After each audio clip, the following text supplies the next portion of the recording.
लफाफे आसुला launch project अनुसार PC कारबार चलता लफाफे और केन्द्रीय जलसेचन सर्कल अतिरिक्त मुख्य जंत्री राजेश चंद्र महांती घरे विजिलेंस रेड पर खोली जाइछि लांच कारबार गुमर। विजिलेंस पाइछि माଳ माଳ लफाफा। बड़ कथा है प्रति लफाफा उपर लिखा जाइछि विभिन्न प्रोजेक्टर ना अर्थात केउ प्रकल्प पाई केते पीसी से अनुसार लांच आसी पहुंचुला राजेश घरे। तेबे किए एही लफाफे टंका पठाउतिला केवल राजेश पाखक आसुतिला ना कहा घर को भी हेउतिला लफाफा कारबार ताकु नहीं खोलताड़ आरंभ करछि विजिलेंस। एजाए राजेश घर जबत हेलाणी नगद 7 लाख टंका पुड़ा पुड़ा टंका सहित सुना अलंकार अनेक दामी घंटा और चश्मा भी ठाब होइछि। 6टी स्थान में एककालीन रेड करछि विजिलेंस।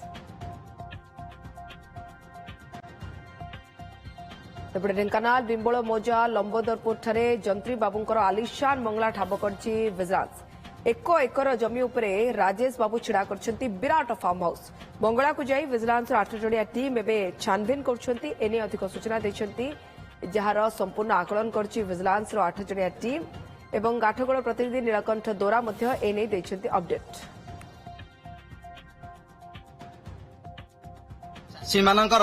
जलसेचन पैसा रे तैयारी करथिले एही आलिशान मंगला। मु कैमरा पर्सन अनुरोध देखैबी ये होछि ढेंकानाल बिंबोल मौजा जो लंबोदरपुर ठारे 1 एकर जगार परिमित से आलिशान बंगला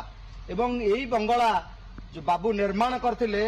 खूब कम दिन तले यहाँ शुभ दि जाइथिला किंतु बाबूंकर से खुशी रहिला नहीं। बाबूंकु माड़ी बसिला विजिलेंस विभाग एवं यही 1 एकर बंगला भितरे देखंतु किबळी भाबरे विदेशी घास लागिची अनेक फूल गछ लगी अनेक फलमूल गछ लगी। फार्म हाउस रु आपण चिंता करुवे जे बाबू जनक किभली दरमा टंका को विनियोग करते से 1,25,000 टंका दरमा पाउथिले किंतु एते बड़ आलिशान बंगला केमिति बनैले सबठारु बड़ प्रश्न। मुझे देखी कैमेरा पर्सन अनुरोध करी ये दृश्य आपण चिंता करंतु भली की भली गछ लगी बाबूंकर ए बंगला आलिशान बंगला भितरे विदेशी भावरे जो पार्क को प्रस्तुत करते यार भितरे बाबू बसी उपभोग करते किंतु तांकर से खुशी रहिला नहीं। ए बंगलार जे चाकरी करछन्ते अछन्ती आज्ञा कोन कहबे आपण केते मास धरि एठी चाकरी करथुले एवं कोन कोन करथुले एठी 5 मास 6 मास हेले रहिछि रही की गछ गार्डन काम करे बाबू केते बेले सब एठी आस्तुले मासु 3-4 थर आसंदी नाही गछ लागि जे आ किछि नाही कोन कोन कार्यक्रम नाही गछ लगी पानी फानी दिया ये घास गाली चाही बयान करुची बाबू किभली एठी आनंद उपभोग पाए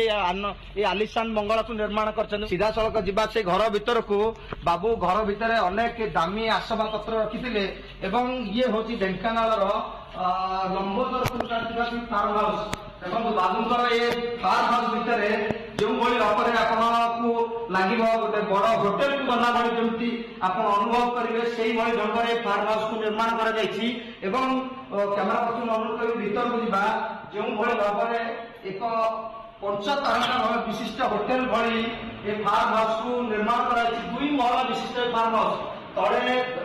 रही व्यवस्था अच्छी किंतु ऊपर बाबू रहते ये देखो ये जो सोफा सेट पड़ी एटी जो आसवा पत्र अच्छी एथुरु बयान होची बाबू जनक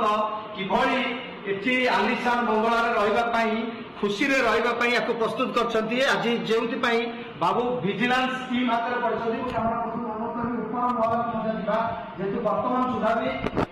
जांच चली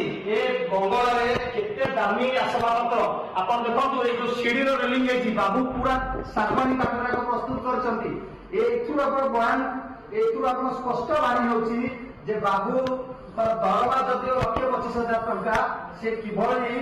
चाषी मानकर जो जलसेचन टंका को से विनियोग कर भितर लगे सीधा सड़क आसतु देखा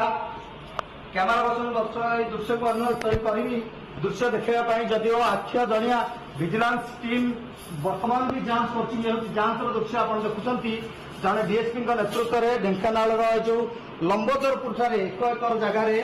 बाबूंकर आलिशान बंगला यार भितर आप अनुभव करूँ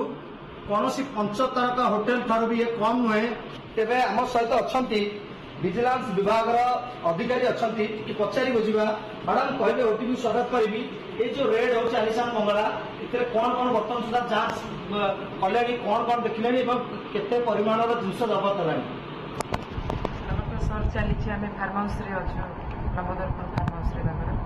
सर्च चली टेक्निकाल काम कर जना पड़े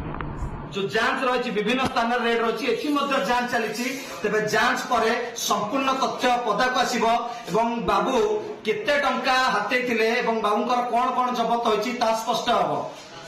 ढेंकानाल नीलकंठ द्वारा ओटीवी।